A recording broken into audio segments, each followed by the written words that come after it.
Story 1. When you live alone long enough, you begin to recognize the sounds your home makes. The refrigerator hums in uneven cycles. Pipes click softly as hot water cools. Wood contracts at night, releasing faint ticks that echo through the quiet.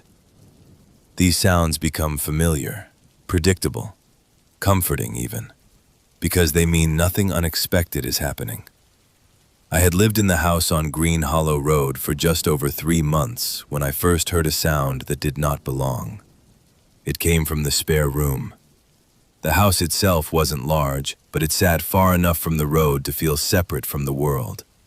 Tall pines bordered the property on 3 sides, and beyond them stretched empty fields that turned silver under moonlight and black as ink on cloudy nights. During the day, the place felt peaceful. At night, it felt very still. Stillness doesn't bother you at first. In fact, after years of apartment living, neighbors arguing through thin walls, traffic vibrating the windows, footsteps above you at all hours, the quiet feels like relief. But quiet has layers, and after midnight, those layers deepen. That was when the spare room began to matter. I worked from home, which meant the house rarely felt empty. My desk sat in the living room near the front windows, where daylight kept the space open and bright. The spare bedroom remained mostly unused, a small square room at the end of the hallway, containing only a bed frame, a dresser, and a window that looked out toward the trees. I kept the door closed, not for any reason in particular, just habit. Closed rooms collect dust more slowly. That's what I told myself. The first sound came on a Thursday night. It was late enough that the world outside had gone silent. No cars passed on the road. No wind moved through the trees. Even the insects seemed to have settled. I was halfway through a book when I heard it. A soft, shifting sound. Not loud, not abrupt. Just a subtle movement, like fabric sliding across wood. I paused, listened. The sound did not repeat. The house returned to its familiar stillness. I told myself it was the wood settling. Older houses expand and contract with temperature changes, and the night air had turned cooler after sunset. I returned to my book. But several minutes later, I found myself listening instead of reading. Waiting. The second sound came just after midnight. This time it was clearer. A faint scrape, followed by a soft, hollow thump. I lowered the book slowly. The sound had come from the end of the hallway, from the direction of the spare room. I sat very still. My breathing felt louder than it should. The refrigerator hummed softly in the kitchen. A pipe clicked somewhere behind the walls. No further sound followed. After several minutes, I stood and walked toward the hallway. The floor beneath my feet creaked in familiar places. The dim nightlight near the bathroom cast a soft amber glow along the walls. The spare room door remained closed. Nothing moved. I stood there longer than necessary, listening. Silence. I returned to the living room and told myself the same thing. Old houses make sounds. Nothing more. The following night, I left the spare room door open. I'm not sure why. Perhaps to prove to myself that nothing inside the room had moved. The bed frame stood where it had always stood. The dresser remained against the far wall. Moonlight spilled through the window, casting pale silver across the floor. Nothing unusual. I left the door open and returned to the couch. At 12:17 a.m., I heard the sound again. A slow shifting, as if weight adjusted carefully against the floor. I looked down the hallway. The open doorway revealed only darkness. Moonlight had shifted slightly with the passing hour. Nothing moved. Yet the stillness beyond the doorway felt thicker, as if the air inside the spare room were heavier than the air in the hallway. I did not approach the door. Instead, I remained seated, listening.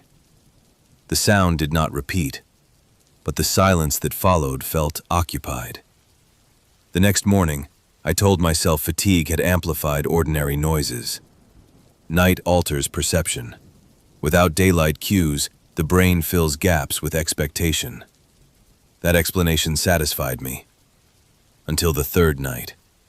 I woke at 2:03 a.m. without knowing why. The house felt unusually quiet. Not silent, quiet. A subtle difference. I lay still, listening. The refrigerator was not running. The pipes were still. Even the faint tick of the hallway clock seemed distant.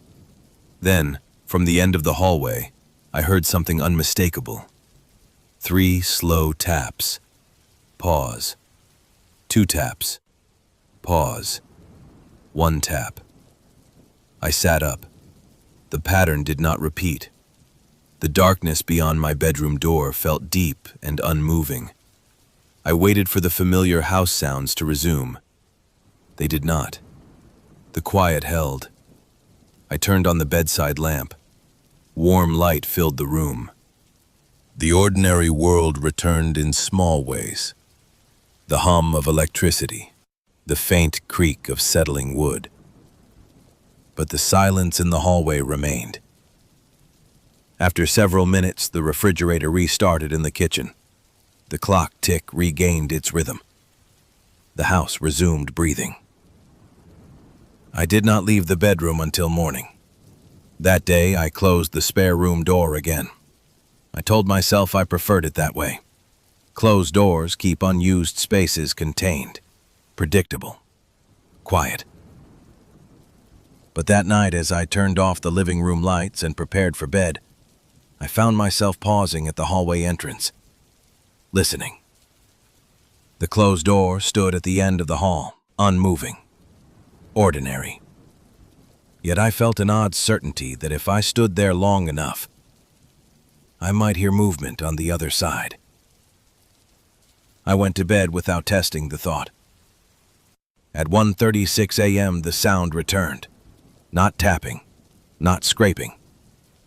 A slow, shifting weight, as though someone inside the spare room had turned carefully in place. My eyes opened in the dark. The house felt awake, listening. I lay very still and waited. Nothing. That night, I woke at 2:11 a.m. The house was quiet, the refrigerator silent, the clock ticking faintly. Then I heard it. Not tapping, not shifting. Breathing. Slow, measured, faint. From the end of the hallway. I did not move. The sound continued. Soft inhalation, long exhale. As if someone stood just beyond the spare room door, breathing slowly in the darkness. My chest tightened. I listened, counting each breath. After several cycles, the sound stopped. The silence that followed felt vast. Minutes passed.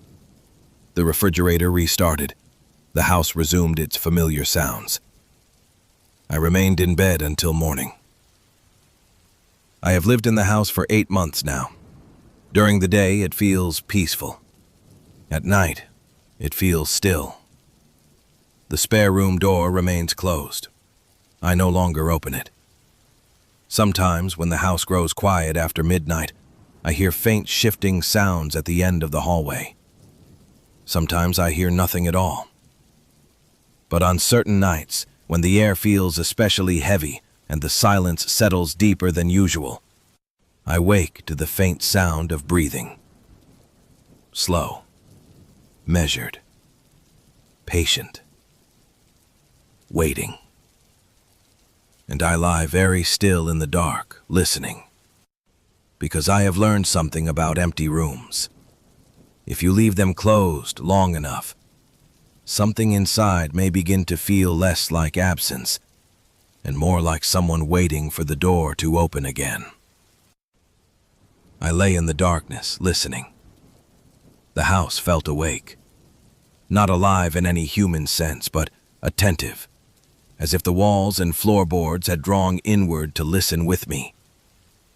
The shifting sound from the spare room did not repeat, yet the silence that followed felt heavier than before, as though something had settled into place and was now perfectly still.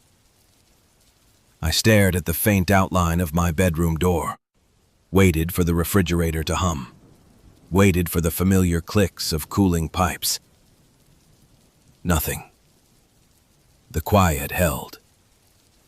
After several minutes, I reached for the bedside lamp and turned it on.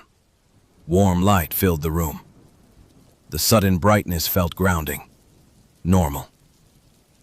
I sat there for a long time before standing. I told myself I was going to the kitchen for water. I told myself I was not going to look down the hallway. But when I opened the bedroom door, my eyes lifted on their own. The spare room door remained closed. The hallway nightlight cast its usual soft glow. Nothing moved. Still, the air at the end of the hallway felt thicker, as if the darkness there held shape. I went to the kitchen, filled a glass, drank slowly, listened. The refrigerator hummed back to life. A pipe clicked once behind the walls. The ordinary sounds returned. I went back to bed. The next day, the house felt normal again. Sunlight filled the rooms. Dust motes drifted lazily through beams of light near the windows. The spare room door looked exactly as it always had. Closed, still, unremarkable. I stood in the hallway longer than necessary, hand resting lightly on the doorknob.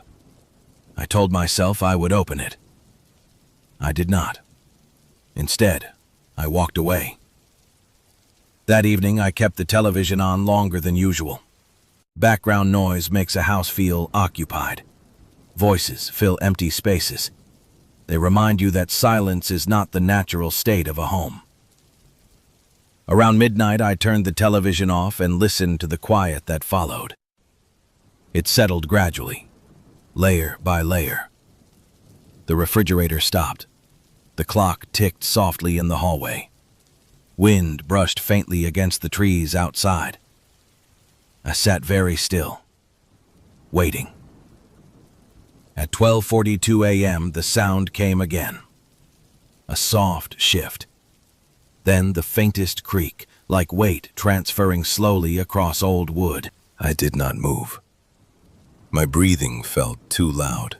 The sound came once more, a careful adjustment. Then stillness.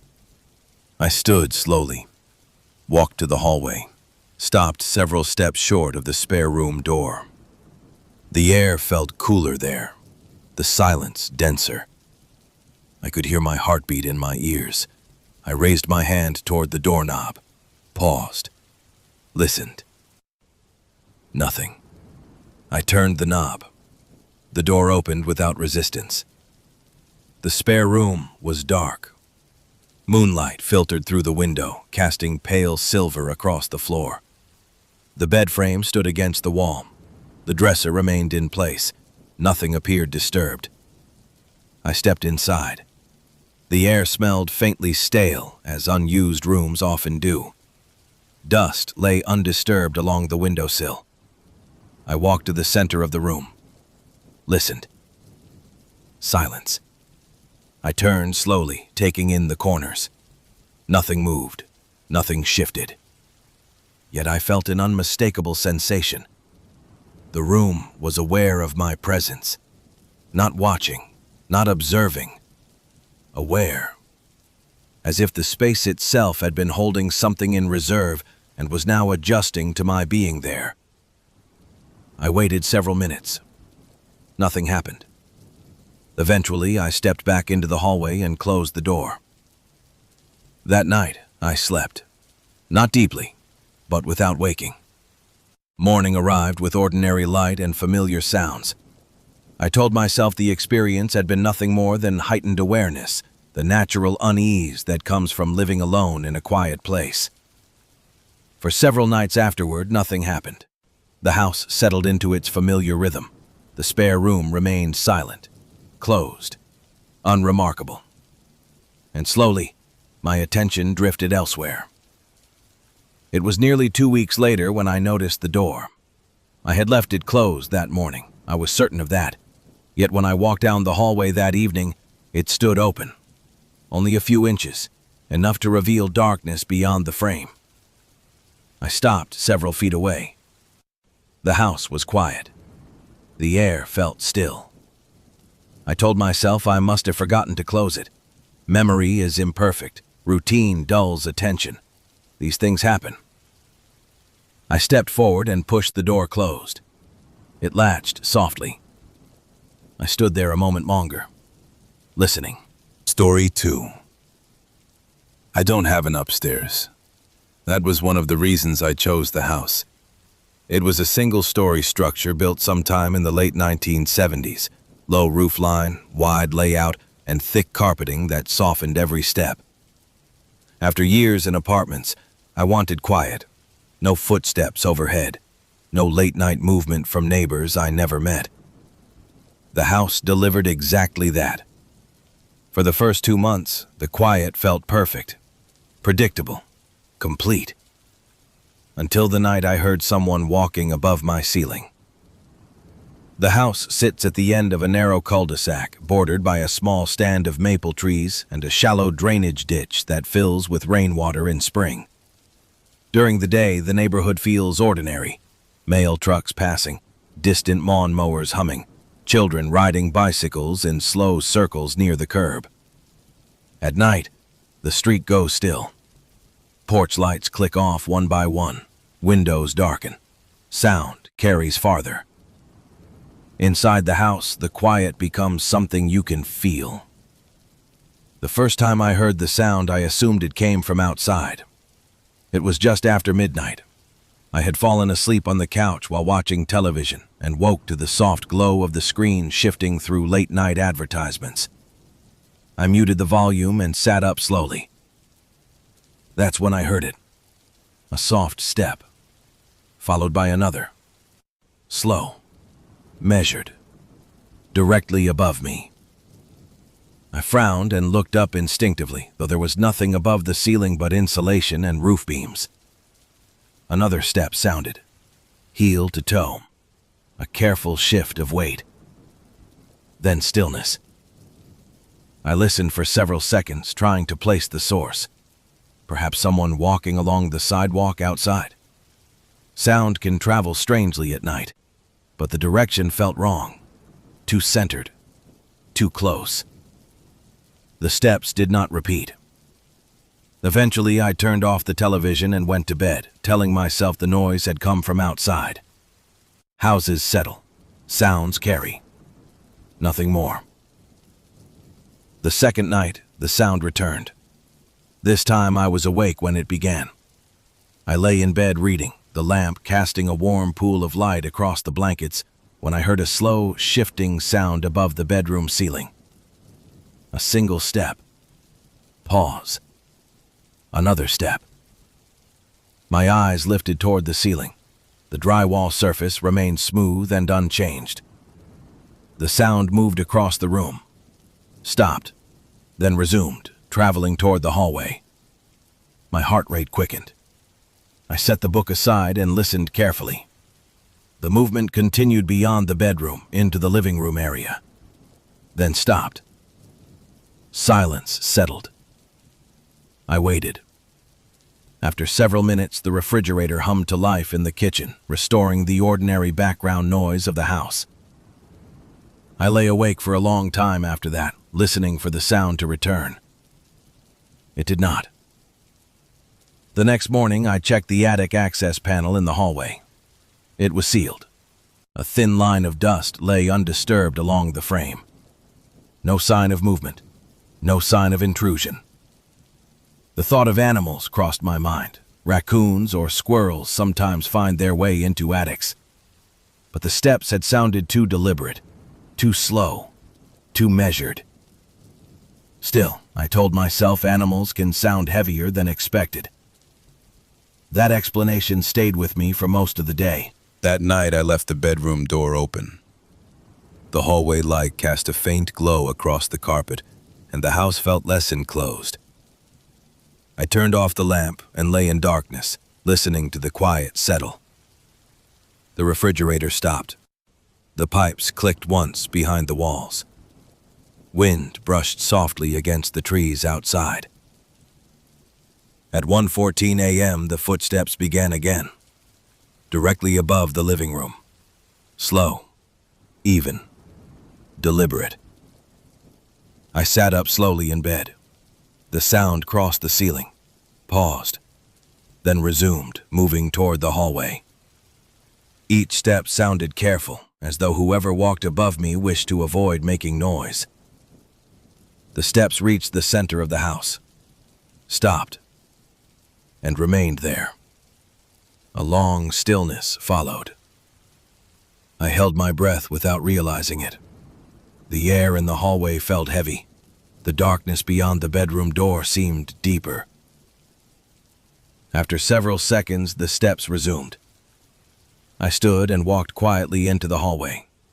The carpet softened my movement. The ceiling above looked unchanged, yet the sound moved directly overhead, matching my position. When I stopped walking, the steps stopped. When I took another step forward, the sound followed. I felt a chill run along my arms. I stood perfectly still. The house settled into silence. Then, very faintly, I heard something else. A slow shift of weight, as if someone above me had leaned closer to the floor, listening. I returned to the bedroom and closed the door. The footsteps stopped. The following day, I called a pest control service. The technician arrived mid-morning and climbed into the attic with a flashlight and a small inspection camera. He found nothing. No nests, no droppings, no disturbed insulation. "No signs of animals," he said. "Attic looks clean." I nodded, unsure what to say. He replaced the panel and left. The house felt ordinary again in daylight. But as evening approached, I found myself listening more than usual, waiting for night. At 12:58 a.m., the house grew still. At 1:07 a.m., the footsteps began. Not in the living room, not in the bedroom, directly above the hallway. Slow, measured, heel to toe. I remained seated on the couch, listening.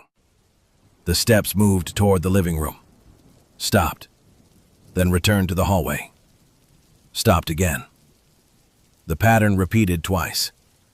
Then the movement shifted toward the center of the house, and remained there. A long stillness followed. The air felt dense. The silence pressed inward. Then, faintly, 3 slow steps, directly above my position. And nothing more. I turned off the television. The house fell completely silent. I sat there in the dark, aware of the space above me, aware of the stillness, aware that whatever moved across the ceiling did so only after midnight, only when the house grew quiet enough to listen. I remained seated long after the steps stopped, because I had begun to understand something. The footsteps did not belong to movement. They belonged to timing. They began only when the house was still. They stopped when I made noise. They followed when I walked. And they paused when I listened, as if whatever moved above my ceiling did not wish to be heard, only noticed. After that night, I stopped trying to explain the sound. Not because I believed something impossible was happening, but because no explanation fit what I heard. Animals move erratically. Wind rattles and shifts. Old wood creaks in irregular rhythms. These footsteps were none of those things. They were measured, deliberate, patient.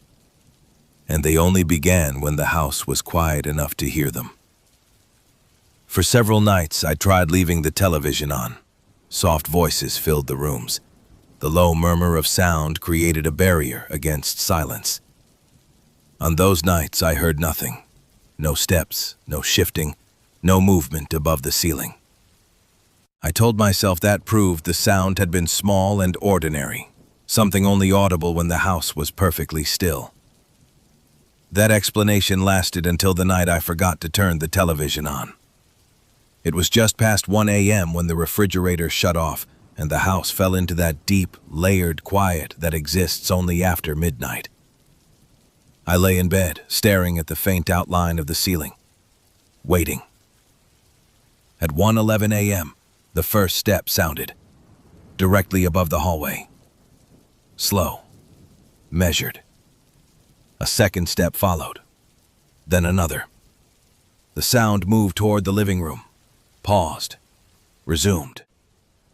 I sat up slowly, listening. The footsteps crossed the center of the house and stopped. The stillness that followed felt heavy, as if the air itself were waiting. Then the movement resumed, not away from me, toward me. I swung my legs off the bed and stood.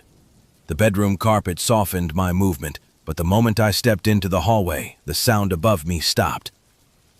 The silence felt immediate, intentional. I stood very still. Nothing. I took another step forward. Above me, a single step answered. My chest tightened. I took another step. Another step sounded overhead. The rhythm was not identical, not a perfect echo, but a following, a tracking, as if whatever moved above the ceiling adjusted itself to my position below. I stopped walking. The steps stopped. The house fell silent. A faint pressure built in my ears, like descending in altitude too quickly. I turned and went back into the bedroom. The moment the door closed, the footsteps resumed. The next morning, I stood beneath the attic access panel longer than usual. Dust lined the edges, undisturbed. The panel sat flush with the ceiling. No scratches, no movement, nothing. I reached up and pressed gently against it. It did not shift. The attic remained sealed. I stepped back and stared at the ceiling. For a brief moment, I imagined faint impressions forming in the drywall above me, like shallow depressions where weight might rest. I blinked. The surface looked smooth again. The nights that followed settled into a pattern. If the house was silent, the footsteps began. If I made noise, they stopped. If I walked the hallway, they followed. If I returned to the bedroom, they resumed moving slowly above the center of the house. Never rushing, never stumbling, never crossing toward the exterior walls. Only within the central ceiling, as if confined to the interior space, as if bound to the structure itself. One night I tried something different. At 12:55 a.m., before the quiet fully settled, I turned off every light in the house and sat in the living room, motionless. I did not read, did not look at my phone, did not make a sound. I let the silence deepen naturally. The refrigerator stopped. The clock ticked faintly. Wind brushed softly through the trees outside. At 1:09 a.m., the first step sounded, directly above me. I did not move. The step did not repeat. The silence stretched. Then, slowly, another step. Not crossing the ceiling, not traveling, simply repositioning, as though something above me had shifted its weight to stand more directly over where I sat. My pulse hammered in my chest. I remained still. Minutes passed. Then, faintly, I heard something else. Not a step, not a shift. A soft pressure against the ceiling, as though weight leaned downward. Listening. I stood abruptly. The pressure vanished. The footsteps stopped. The house returned to silence. I did not sit in the dark again. Weeks passed. The pattern continued. The sound never grew louder, never rushed, never attempted to draw attention. It simply walked, paused, followed, waited, as if measuring the space, as if mapping the house from above. I learned to sleep with soft noise playing in the background, a fan, low music, anything to prevent the silence from settling too deeply. On those nights, the footsteps did not come. But on the rare nights when the power flickered during storms and the house fell into sudden, complete quiet, I would wake to the slow sound above the ceiling, moving, repositioning, waiting. The power went out one night in early spring. Heavy rain hammered the roof, wind rattled the windows. Then, without warning, the electricity cut. The house fell silent. No refrigerator, no clock, no background hum of appliances, only rain against the roof and distant thunder. I lay awake in the darkness, listening to the storm. For a long time, the rain filled the silence. Then, gradually, it softened. Thunder moved farther away. The night grew still again. At 1:32 a.m., the footsteps began. Slow, measured, directly above the center of the house. I remained in bed. The sound moved toward the hallway, stopped. Then came the slow shift of weight. Not walking, leaning. The ceiling above my bedroom creaked faintly. A shallow depression formed in the plaster.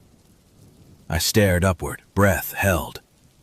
The indentation deepened slightly, as if something pressed closer from above. Listening. Waiting. The shape held for several seconds, then lifted. The ceiling smoothed. The footsteps resumed, retreating slowly toward the center of the house. When the power returned 20 minutes later, the refrigerator hummed to life. The clock blinked. The house resumed its ordinary sounds.